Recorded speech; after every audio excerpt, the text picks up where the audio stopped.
Sana po ba ay usapan DIY, solar installation at mga digital products online? Dito ka na sa Boy Corps DIY TV. Tara!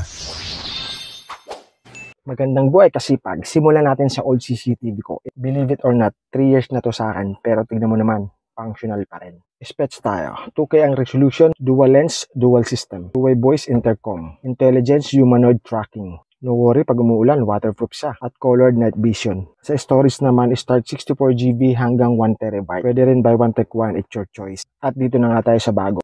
SD card, USB cable, about power supply, screw and user manual. At ito na nga ang CCTV natin, B380 Pro. You can remote up and down and left and right. At nilagay ko na nga ang micro SD at yan yung reset niya. Then inabot na ako ng gabi sa pagkabit. Ayan, na-detect na agad ako. Then punta tayo sa app para ma-review ang quality ng video niya kung maganda ba talaga. Pero wow, pasado, napakalinaw. O diba? Yung sa taas na camera is steady for monitoring sa solar system. At yung baba, yun ang adjustable hanggang 360 degrees. So kasi pag ano pang inaantay mo, CCTV ba?